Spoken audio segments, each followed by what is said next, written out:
Many of you know, Dad also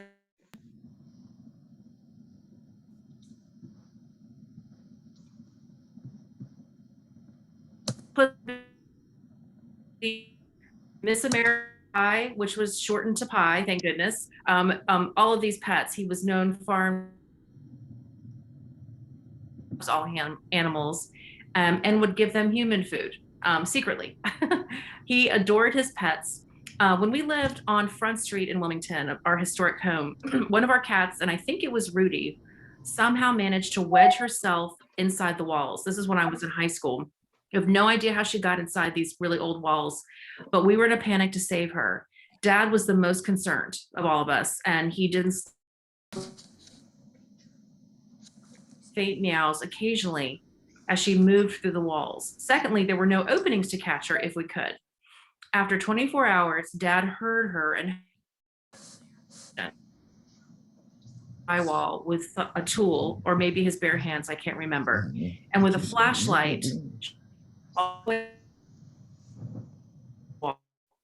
a massive hole in the foyer hallway. That's the cat, totally covered in soot and everything. There was no way he was going to let his cat or any cat die on his watch. And so for that, he was our hero. And Dad, John just mentioned on the slideshow, if we can play it again, we'll see. We could share it another way, another time possibly. We played one of his songs, one of his most favorite songs. Dad wasn't known to play a lot of music, much less to play it loud. Mom was the one who blared the stereo like a teenager, which nearly always prompted Dad to yell, "Harriet, please turn that down. Harriet, please turn that down." However, there was one artist who Dad loved and played kind of loud. His name was John Stewart. All the family on this call and friends will attest to many nights sitting in our living room while one song especially played at a pretty loud volume, Mother Country. You'll hear it in the slideshow if we can play it again. John and I grew up to hearing Dad and the entire family sing along to this great Americana folk anthem. It was just a few weeks ago as John and I sat bedside with Dad in hospice house at Dad's bedside that we learned more about Dad's favorite musician, along with Patsy Cline. John Stewart traveled with Robert Kennedy's final campaign.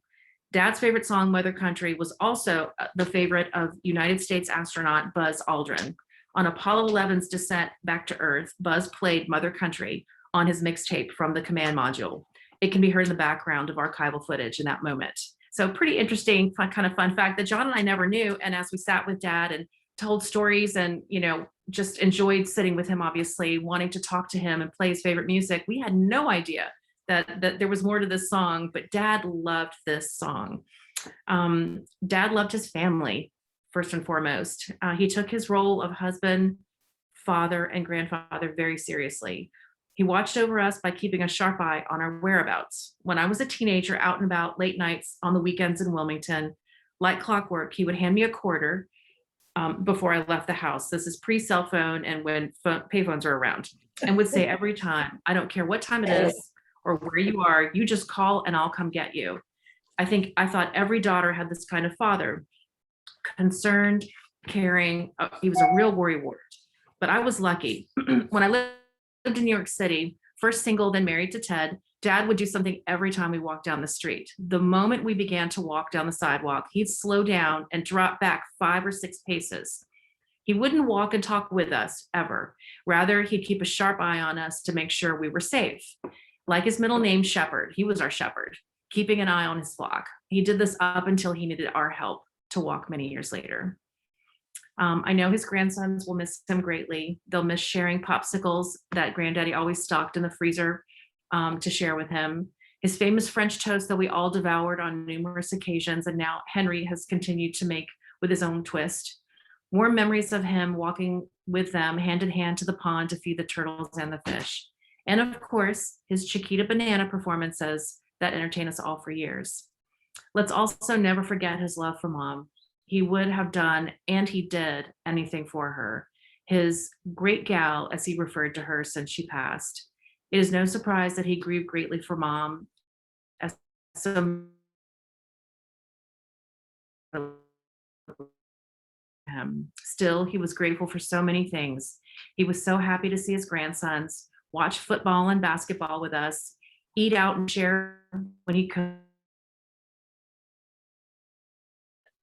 Have a pew now looking down on us as we celebrate our love for him.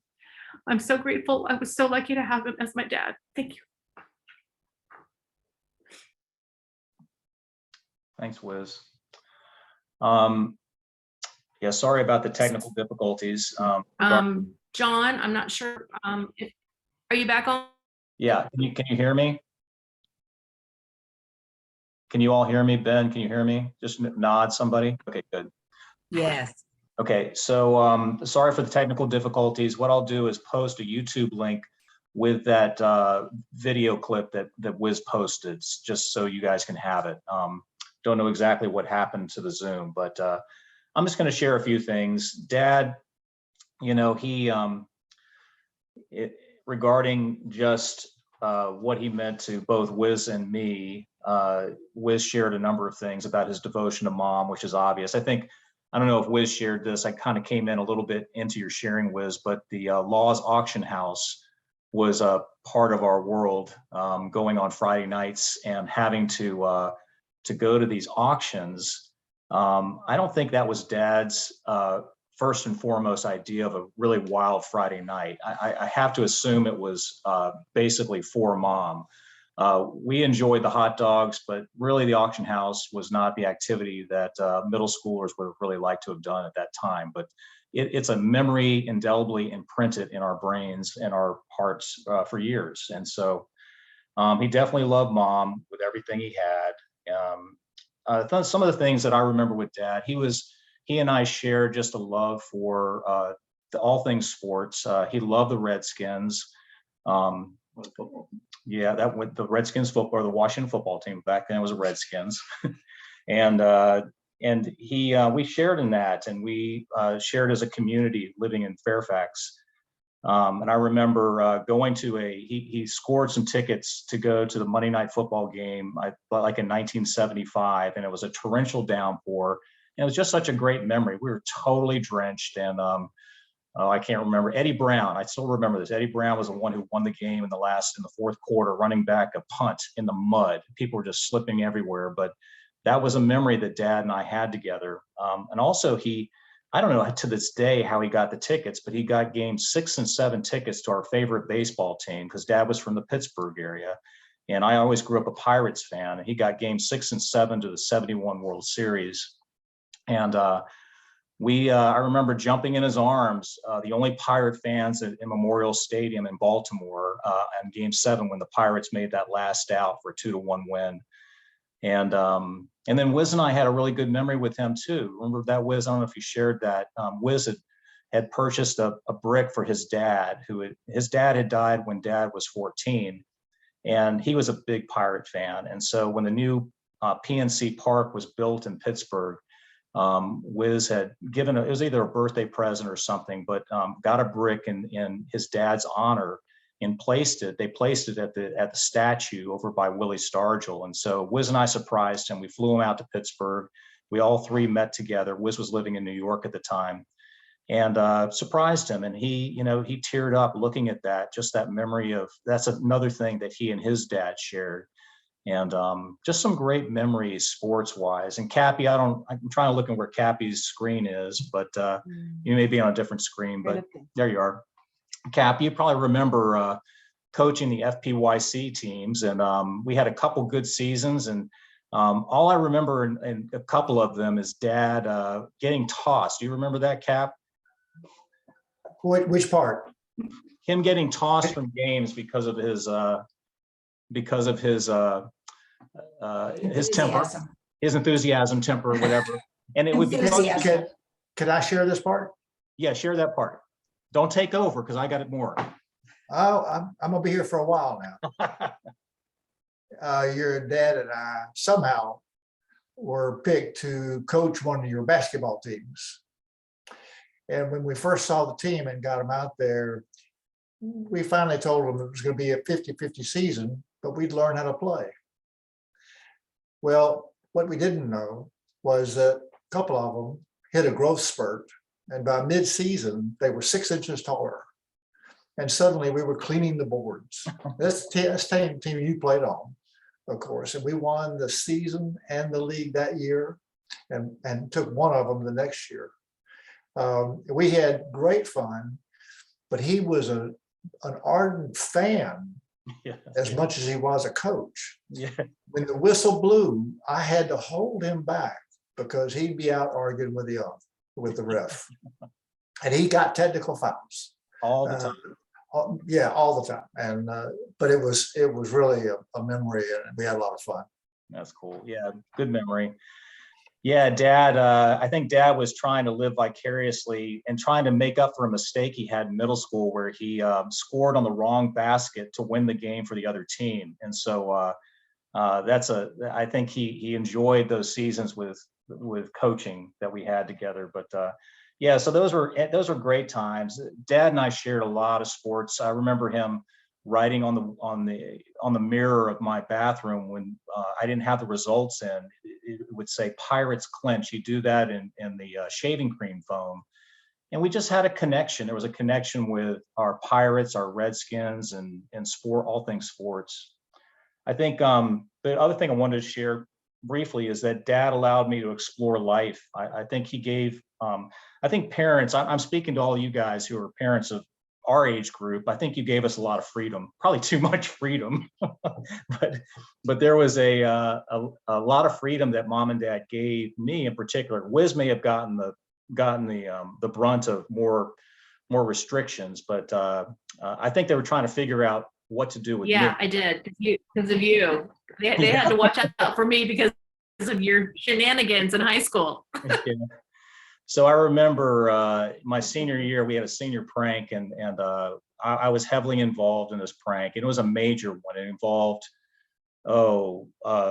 probably 100 of us with about 25 to 30 cars carrying all kinds of gear to the high school to do crazy things at the high school. And it was about, we lived in a townhouse, and I was on the bottom floor, and my room was on the bottom floor. And it was pouring rain that night. I waited for Dad and Mom to watch their late night news, and they finally went to bed, went upstairs, and I was able to sneak out, started putting on my rain gear because I was going to take the car, which was piled full of illegally absconded real estate signs that we had taken.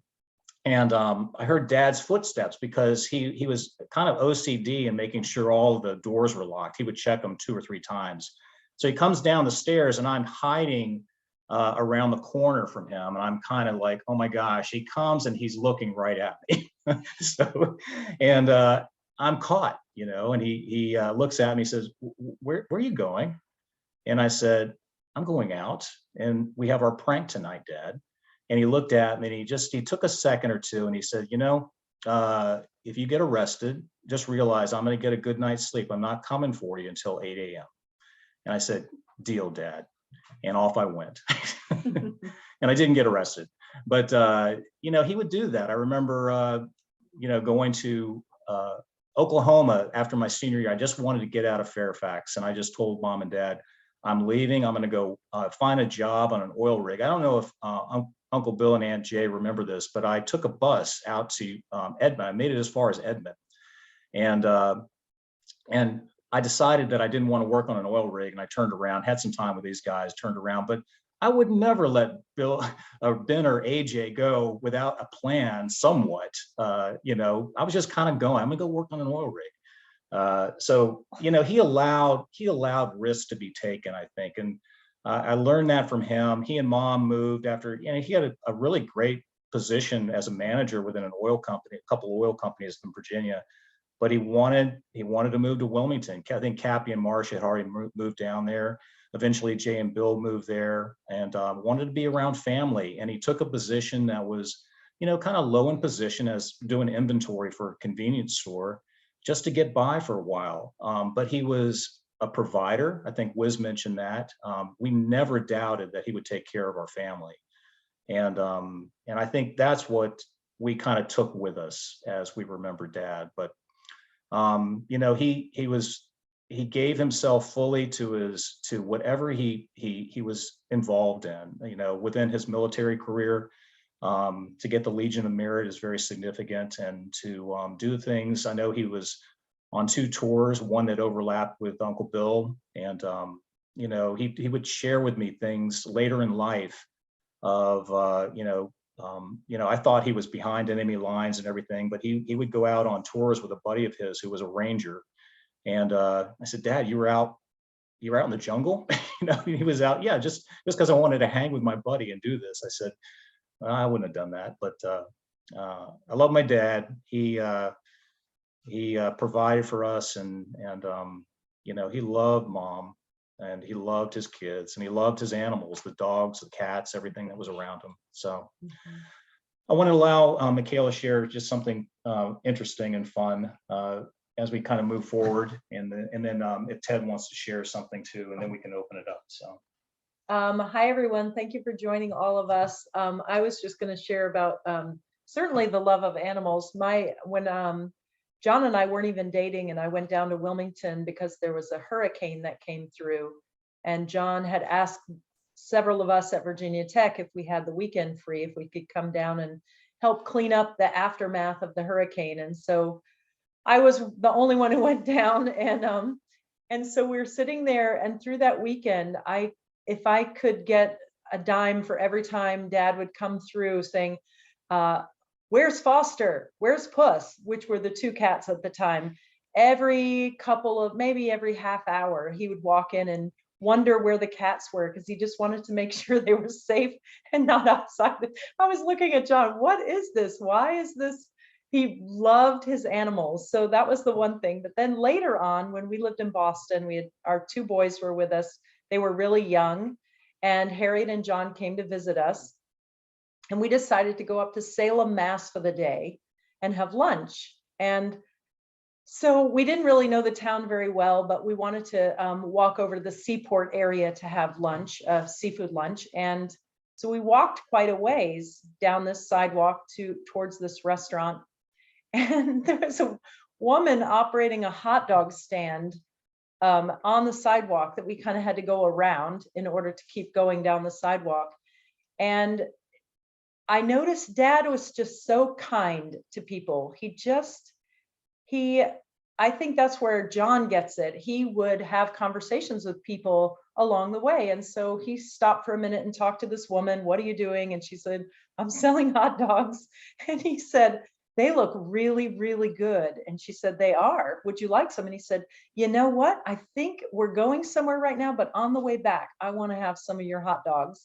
And so we kept walking, and I heard this conversation. I walked to them and I said, Dad, why are you telling her that? We're going to lunch. We're literally walking to the seaport to have lunch. And he said, I just don't want her to feel bad. I want her to feel like she's got some hope out here that someone's going to buy hot dogs from her. And so we had lunch, and it was a filling lunch. So there's no way we were going to have hot dogs. And we walked back on that same sidewalk. And when we got close to the hot dog stand, because she was still there, I was aware, as we came up upon it, I was like, I looked around thinking Dad was with us. He wasn't with us. And I looked, he had crossed the street and went to the other side of the street as we kept walking, so that he wouldn't make her feel bad, and he wouldn't have to face her and say, I'm not going to buy your hot dogs. But anyway, then when we got far enough away, he joined us. And I was like, Dad, he said, I just didn't want her to feel badly. Anyway, it was just one of those memories I cherish. I brought that up frequently with him through the years, that he just was so overtly kind and often promising things he couldn't deliver just because he didn't want to make someone else feel badly. So I'll miss him for that reason. I just love his love of music, his love of his wife, his love of animals, and just his kindness towards others. I was there. I remember that. So I'm going to open it up.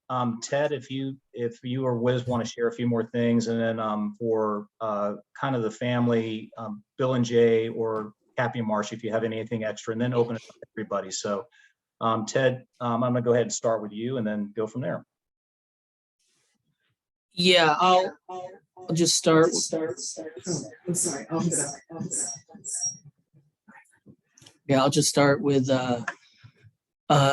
just share one endearing story about John.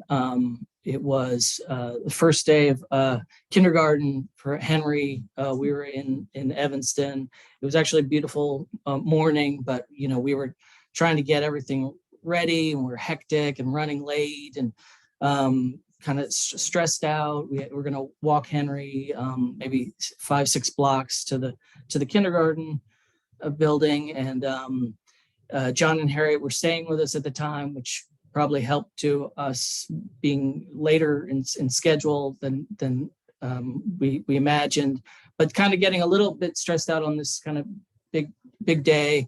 And then we're finally leave the house, and we start walking down the front path, and John runs out and he says, wait, a little bit, like, oh, come on, we need to go.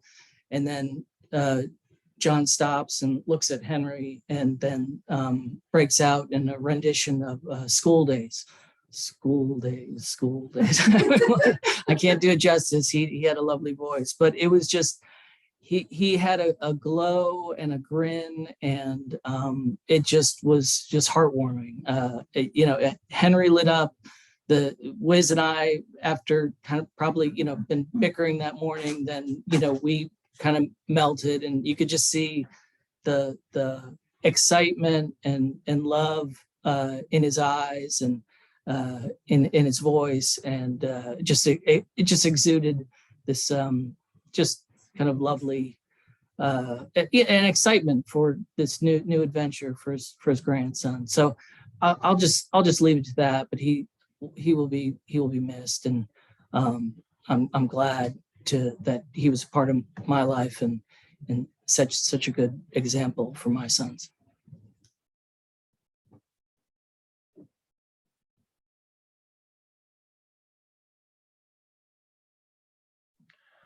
Hey, John, can you hear me? Yes. I wanted to add, and you may have mentioned this, that was an amazing School Days. He sang the whole song, by the way, which is a lot longer than you think. And when we're like, we gotta go, but it was like, oh, it was so special. But he did, and you may have mentioned this at Mom's memorial a year and a half ago, but I was trying to find it this morning, the USA Today article. Did you mention that last time? I don't remember. No. It's the funniest thing, but mom and dad actually, and I don't know, I of course was 100% on board about this one. They purchased a 1-800 number for their kids to call it them anytime, so that we would always be in contact with them. Right, John? Yep, it's true. They're pretty awesome. They love their grandkids. Aunt Jay or Uncle Bill, would you like to share anything? You need to be able to unmute yourself. Can you do that? It has to ask because it's on your machine. Ask to unmute. Got it. There you go. We can hear you. Go ahead. John, I met John 60 years ago, 61, I think, in Germany, and found out we had a lot in common. We both lost our fathers early in life, and had gone through ROTC and got commissions, him in the Army, me in the Air Force. And the really important thing was we married sisters, not just sisters, but the King sisters. We traveled a lot. We met him many times and vacationed together. I think this is, I won't be telling too big of tales. He was at Fort McPherson in Atlanta, and we were in Panama City. We came up, spent the weekend with him, and we all went out with Mr. King to the Officers Club. And your dad may have had one or two too many. And we were driving back home. Jay remembers it. Yeah. And all of a sudden, Mr. King started talking about stopping for breakfast and having greasy bacon. And the next thing we know, the car doors open and John's leaning out, doing what he has to do. But we traveled a lot, and I got to know him. And he was like a friend. We ended up working for Cappy together and did all kinds of things. Harriet and John were a main part of our social life and our life growing up. We traveled and our kids loved him, and he was a good guy. And I think he was a friend.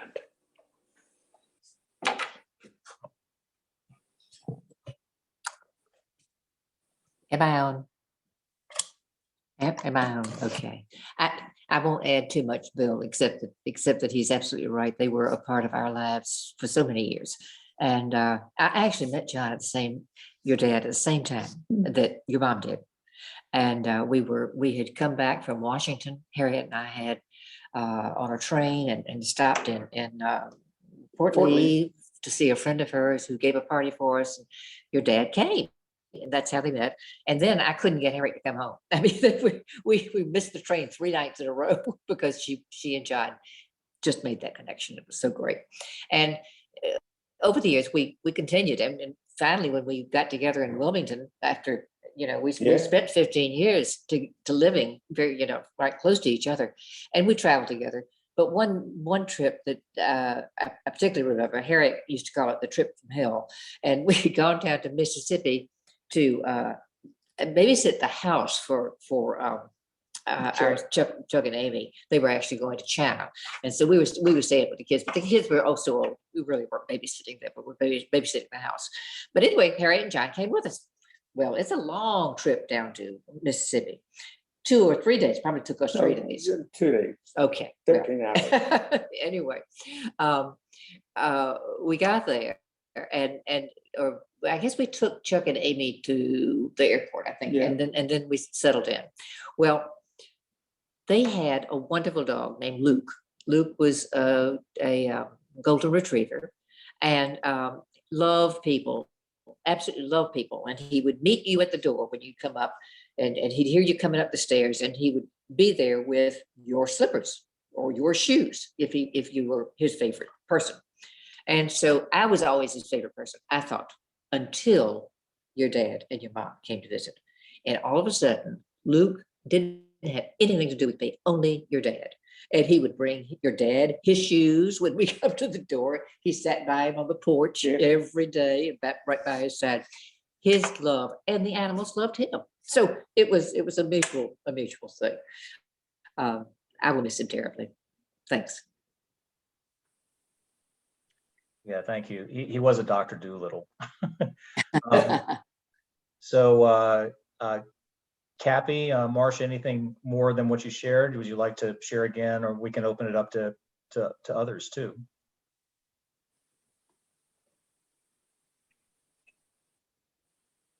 Sure. Am I on? Yes, there I am. Yeah.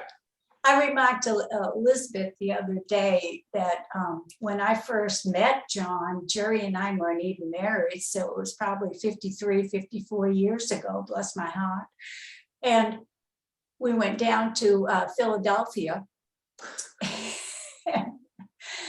And John had to have been, what, in his early 30s? And what we've done, we've all kind of grown old together, and we forget how ramrod straight he was, how he was just, I told Elizabeth, you get him in profile, and all I could think of was he just looked like an eagle. He was, he'd be out on a friend of his, and they'd be smoking a cigarette, and he smoked in those days.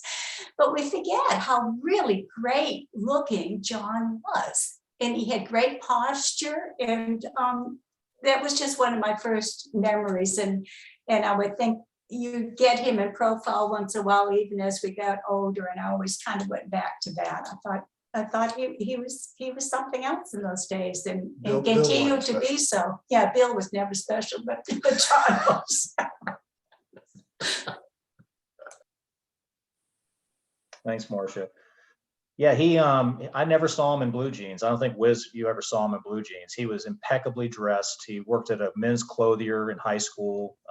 He was always dressed in shorts too. I don't think I saw him much No, in we shorts. did. We bought him one pair of shorts in his older age and he wore them, I think, One time. twice just to make us not ask him about it again. And he never wore them again. Yeah, So, he wore khakis one time, John, shorts, in Nags Head when Ted and I were married, and It was a visit it to was the a beach, visit to but the he only beach, but he came only came with khakis. khakis. But he returned it with a dirty handkerchief in the pocket. He had great legs. I don't know why he didn't want to wear those, but he was just, it was a haberdashery. That's where he worked. It was a haberdashery. And he was a sharp dressed man. I mean, I would say just the last few months in assisted living, did he put on a pair of sweatpants at our urging, because they were easy and comfortable. Otherwise, he was wearing his khakis and those lovely button downs. I mean, he really was proud. And yeah, always pressed. And so, he really took a lot of pride in all of that. but they were Nike sweatpants. They were really nice. All right, so this is now open to everybody. So what you can do is unmute yourself, and whoever gets to speak first, I'll let you go.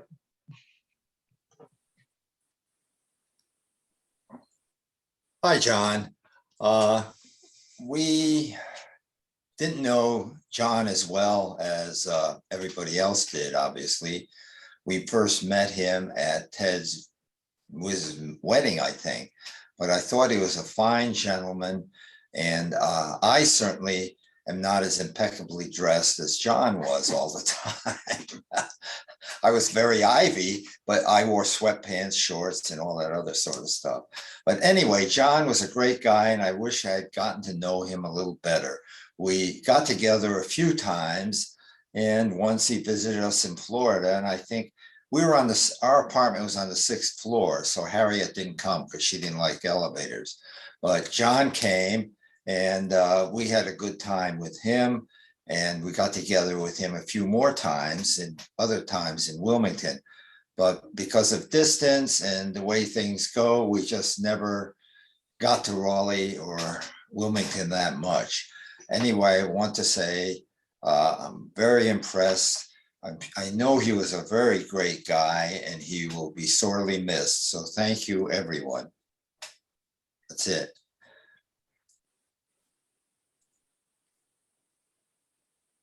John, I'll just say a couple of words about your dad also. Can you hear me okay? I've known, my family's known your dad for over 50 years. I remember first meeting him. He was always the quiet, deep thinker. He whenever he said something, it was worthy of stopping and listening to your dad. But we met your dad, your mom in Atlanta. We lived in Huntsville, so we would make those drops back and forth, very easy trips. So we'd spend lots of weekends. And then we moved on to Fairfax when you were up there, and Muse and Polly and the French toast. A lot of things that have been covered today have brought back some incredible memories. Back when I first met your dad, though, he was in the military, and he gave me something. I couldn't find it, but this is actually the patch that he gave me. Yeah. It's a Vietnam patch. And your dad would tear up, tell me some incredible stories about his military career, about flying in helicopters, looking at pipelines to make sure they were intact, being shot at. Just incredible stories. I was sitting on the edge of my seat just hearing your dad tell these stories about his military career. So again, your dad has really enriched my life, just knowing him and seeing his love for his family as well as your mom.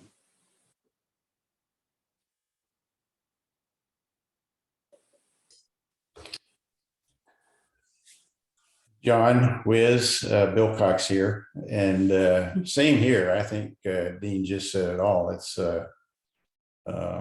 knowing your dad has been a pleasure and an example for me.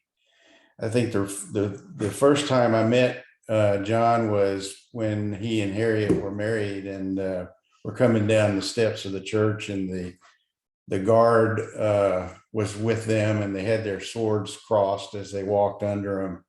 And I was so impressed. I thought, this guy is my hero. But what I really learned about John was that he taught me a lot just by observing him. He was a man of love and tolerance. And I think over the years, I I haven't changed that thought at all. He just is a wonderful example of approaching life, and that is with love and tolerance. And so I thank him for that. He's a wonderful person, and I will miss him.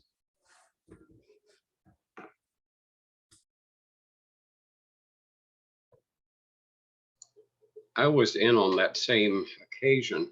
I was at Harriet and John's wedding as well, and saw him sort of join our family in a way that brought a great deal of value and a great deal of love to the family, and I'm very, very grateful that that happened, and I was grateful to be at that occasion.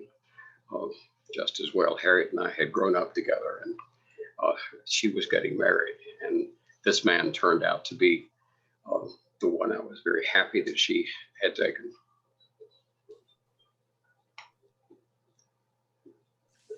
Hey, John. Hey, Wiz. Just a few thoughts. One is, I always remember your dad in white bucks. Always had white bucks. You know, I always loved those shoes as a kid. I remember. He always took care of his nieces and nephews on summer vacations when we'd be at Wrightsville Beach or we would be at Nag's Head. He was always kind of looking out for all of us and would take us to play putt-putt and those kinds of things.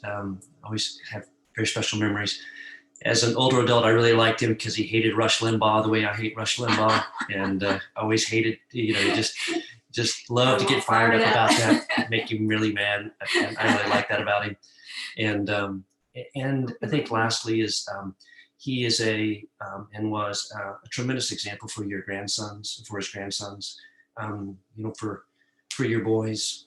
If they can look up to somebody, that's really somebody they should really view themselves like. I just think he was a great example, just a real gentle man. So he'll be missed. Pretty much so. John and Wiz, I loved your mom and dad. They were so nice to me. When I was at Virginia, I remember coming up to Fairfax on one of my road trips, and y'all took care of me. Your parents took care of me, tried to keep an eye on me. Were so generous and kind, and it was just a pleasure being with them. And then being able to vacation down in Wilmington at Wrightsville Beach with y'all, and it was, cut that off. I'm trying. It was a great pleasure. The comments about John have brought back really good memories. I really can't believe he got technical fouls coaching your basketball team, or John.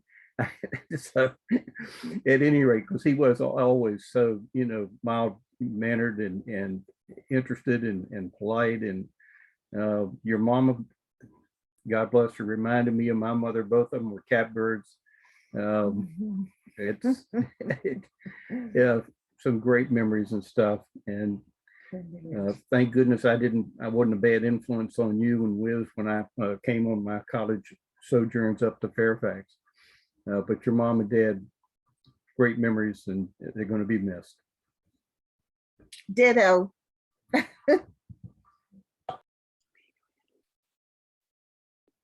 Hi, this is Barb Cox. I joined the clan by marriage, and a wonderful clan it was. And I just have one sweet memory of John. He and Dean, the first Dean, and I would have a way when there was a gathering of excusing ourselves and going out for the ice or the barbecue or whatever, just to get away for a few minutes.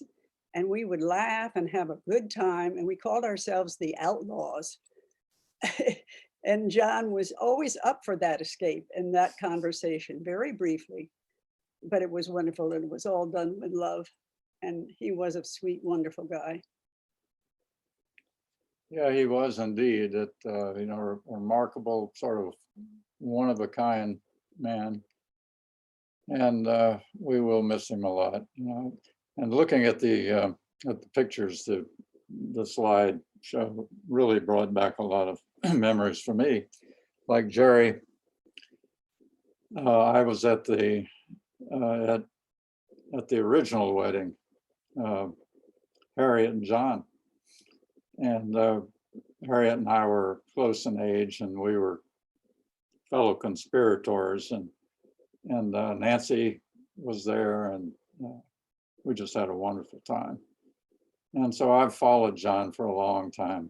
Mostly we saw them on vacations. We never lived close by. Well, for a little while we did in Fairfax, and because we lived in Arlington. But we have great fond memories of John. We'll never ever forget him. The two of them, Harriet and John, are sort of icons in the family, and we will always remember them for that. Well, okay, let me give the floor to someone else.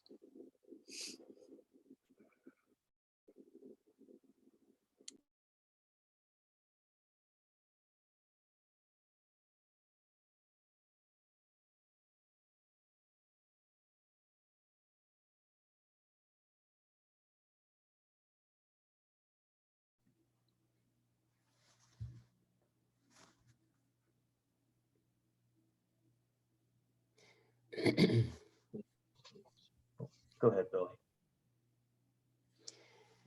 Like everyone else, my memories of John include John and Harriet, such wonderful, wonderful people. And one of my favorite personal memories is when we were all in Raleigh celebrating Jerry and John's wedding. One evening after one of the days of celebration, John and Harriet and I sat alone outside at the hotel's patio, sipping wine and just talking about family and love and life.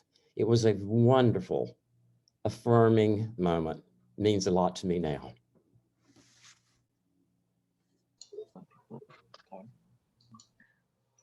Well, we're at an hour, and we can continue on. Feel free to continue. I think Susan's got something she'd like to say. Is that right, Susan? Me? Well, I have you off mute because you. Oh, I was just so touched by what Bill Huff said. And I just wanted to say he is such a lovely man, as were Harriet. My mother was crazy about Harriet and John, crazy. And my mother was Del Ripley, but that's all. Well, thank you, Susan. Can I say something? Yeah, go ahead, Jerry. No, that was John. This is John. Oh, sorry. Go ahead, John. I just want to say I do remember John as being a very kind and gentle man. I remember the first time I met him, that was the impression that I got of him. And I waited. I mean, some of the best memories I have of seeing Harriet and John, either visiting them at their place or they visiting us. And especially when they lived here in Raleigh for just a bit, and they just lived 2 doors away from us, which was great. And that's what I'll miss. I'll just miss having dinner with them, having lunch with them. It was always fun. I mean, they were 2 wonderful people that I will miss greatly. You couldn't be around Harriet and John without having a good time and without being largely rewarded for your time in being with them. He was a great man. Well, thank you all. I'm going to keep the Zoom link open for those who want to kind of share, just chat with each other if you'd like. I want to kind of finish off with the time that my family was in England when Dad went through the event that eventually took his life.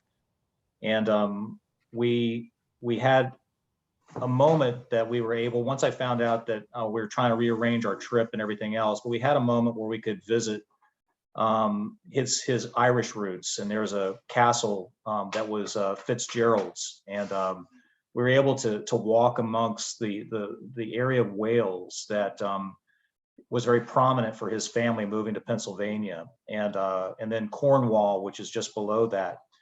And to be able to drive through that area and see all the sheep, it's a very sheep infested area. And it gives us a linkage to Dad and his middle name and my middle name being a shepherd, that and just getting a little bit more of a connection of who he is and how appropriate it was to be touching a line and a heritage that was really, really important for family and what really makes us who we are. But I love you guys. I love this family. I love the friendships. And we do have something special here, I think. As I close out, I think not many people have the community like we have.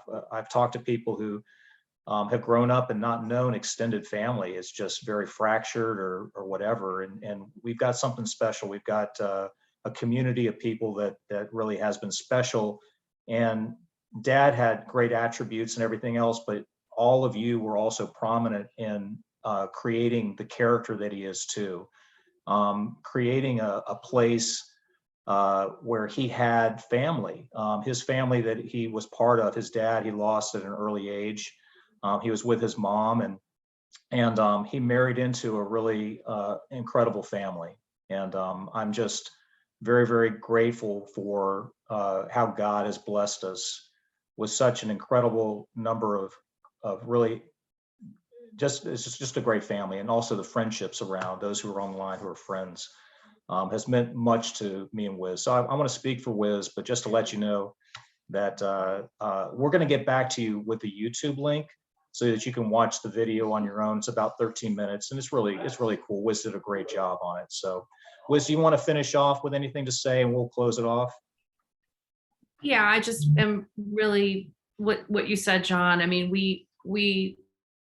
Mom always remind us every day, do you know how lucky you are to be in this family, to have this incredible, group of cousins and first, second, third, once, twice, 17th times removed, and all the, we are so fortunate. And I know Dad loved this family, and what he gave us and taught us with Mom. I mean, it's a void, and certainly, when he got sick so quickly and everything happened so fast, it was heart-wrenching and really difficult. But the thing that does give me peace is knowing that he left this legacy, and I know he's with Mom, and I'm just that I have these memories, that we have this childhood, and this up to when we're 53 and 60, we're so lucky to have had him this long. So there's a lot to be grateful for, a lot of silver linings. I mean, Henry said, he was 87. That's a long life, Mom. It's like, it is a long life. I did make this slideshow, and it is a little long, but I promise you, if as you watch the link, you'll hear the song at the end. There is a video clip of Mom and Dad and the kids, and it's pretty special. So if you can watch it till the end and to see them dancing and singing, it's pretty wonderful moment. I was so glad that I was able to scroll through all these videos and find it.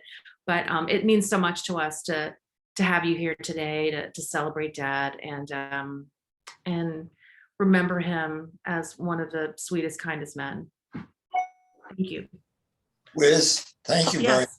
It was a wonderful tribute to your wonderful dad. You all. Looking forward to seeing the video, and we think Ted is very fortunate to be married into such a wonderful family, and thank you all. We'll say goodbye. Thank you, Ed and Betsy.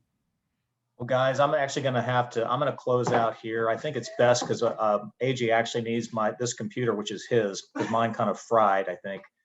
But what we'll do is, just so you know, the YouTube clip will be on both Wiz's Facebook site, I think, or mine too. I'll put the link there so you can see that. And also we can email it to you also. We'll try to get it in many different ways. But love you guys. And just so you know, Dad's going to be buried right near Mom, not in the same cemetery, but across the street in the military cemetery there at Camp Lejeune. And that ceremony is going to happen this Friday. So with the military honors, and we're very proud of that. So thank you very much. Thank John. you. Thank you. Thank you. Bye. Thank you so much. It was great seeing everyone. Great way to do that. Wonderful seeing everyone. Great to It see It you. really Thank is you. nice to see everyone. Hi. Yes. Way to do that, because so many people are confirmed.